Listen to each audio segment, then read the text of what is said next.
Hi everybody, my name is Karen Fabian and I'm the founder of Bare Bones Yoga, and thank you for taking some time to check out this video. Now I bet if you found me, you probably went onto YouTube and maybe Googled something like Anatomy for Yoga Teachers, and that's how you ended up here. Or maybe you're one of the subscribers onto my VIP mailing list, or maybe you're in my Facebook group on Anatomy for Yoga Teachers. However you ended up here, I'm really glad that you're here today.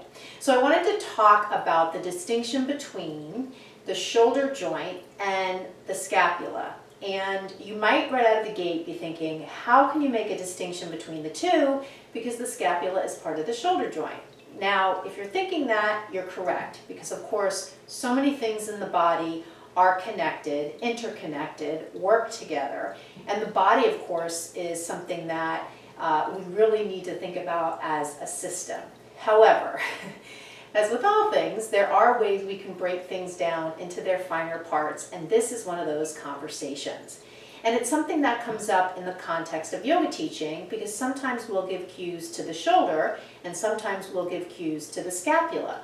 However, if you're a yoga teacher and you're not sure of the difference between the two and the different ways they move, and further, if you're not really sure about anatomical movements, you're going to be confused. And that's going to result in you using cues that are incorrect or aren't clear to your students, and that can lead to alignment issues or even potentially some kinds of injuries. So let's go over some of the points here. So we've got the shoulder joint, which is a ball and socket, and as such it moves in a bunch of different ways. And you can imagine, because it's a ball and socket, it has a lot of freedom of movement.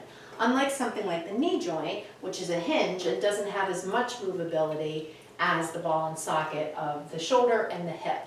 So in our shoulder joint, we can do outward or inward or up or down or turning it in or out. So these, of course, have specific names. You can do shoulder flexion, shoulder extension, external rotation, internal rotation, abduction, and adduction. And one thing you should keep in mind is that all of these movements are measured with a special tool called the goniometer. And movements at joints are described as a range of motion.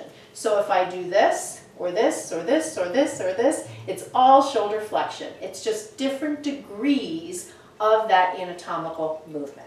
So now that we've looked at movements of the shoulder joint, let's look at movements of the scapula. And like I said at the start of this video, the scapula is part of the shoulder joint. The shoulder joint is comprised of the humerus, the scapula, and the clavicle. However, the way the scapula move are somewhat, there's a bit of a difference there, even though some of the terms are similar.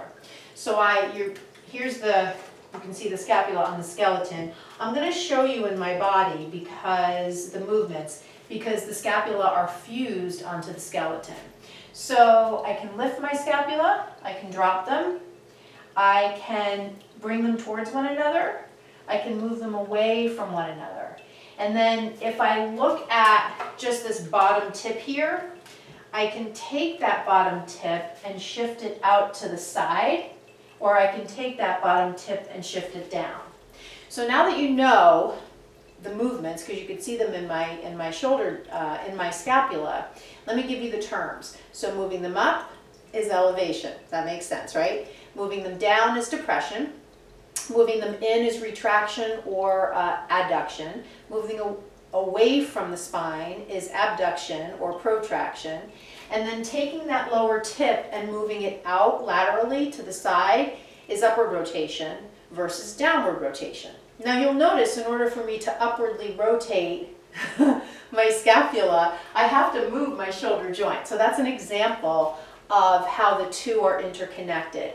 The other thing to think about is as I take my shoulder into flexion, my scapula upwardly rotate, and that's to allow the head of the humerus to clear past the acromion of the scapula.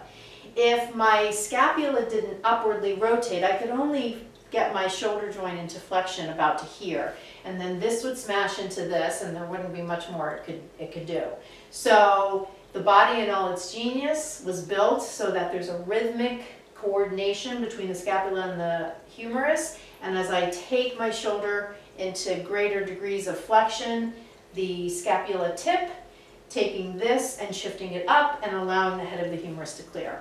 So those are movements that the scapula make, different from movements that the shoulder joint makes, and we describe them a little differently. So I'll leave you with this one final thought. All of that is more kind of detailed knowledge. How you share it is really in the cues that you use with your students. And you might say something like, reach your arms up to the sky, and notice here how you might see a little, kind of what appears to be kind of bunching up. If you tell people to drop their shoulder blades here, you're going to be actually interfering with that rhythmic coordination between the humerus and the scapula. So you don't want to actually encourage people to drop their shoulder blades, even in something like down dog where the shoulders are in flexion too. Because remember, this is flexion and this is flexion. Remember I said range of motion degrees. So it's really important that you understand these movements and what is happening in the body in all the different poses. So if I come into something like eagle, I could encourage people to move their shoulder blades away from the spine, so that would be protraction. If I have people do something like this, I could encourage them to retract or adduct their scapula, because I want them to bring them closer to the spine. So there's different ways you can blend in these anatomical movements to your cues. You probably wouldn't be using words or terms like adduction or abduction because most people don't know those words. What you could say instead is the more conversational expression. So squeeze the shoulder blades towards your spine, or move your shoulder blades away from your spine. Or you could even say something like draw the bottom tips of your shoulder blades closer together if you want to create some a depression, a dropping of the shoulder blades down the back. You just want to be sure, and this will be my final thought, you just want to be sure that whatever cue you're giving, you really truly know the anatomy and you know that that cue is correctly applied to that pose. If you're unsure, just stick with action cues and then look it up, do some research, find out what the answer is before you give an incorrect cue. I hope you've enjoyed this. There's a lot more to learning anatomy. This is, of course, just one little window into it. If you're interested in learning more about my signature program, which is called the Blueprint Learning Program, it's a full course on learning anatomy. That's a combination of my anatomy manual, my multi-module online course, and most importantly, live coaching sessions where you do practice teaching, where we go over any questions you have, where I teach content from the course and help you bring it all to life and express it through the cues. If that's something that you're interested in, it's not open right now for enrollment, but you can get on the waiting list. Just visit my website. I'll include the link below. The website is barebonesyoga.com, and I'll include the link to this video directly taking you to that wait list. Once you're on the wait list, there's no obligation. The next time I open enrollment, you'll be one of the first ones to find out, and you can decide then. So thank you so much for watching. Keep on teaching. Even if you're teaching virtually, just be grateful folks are showing up and give them a really great experience. Thank you so much for watching. I'll see you in the next video. Namaste.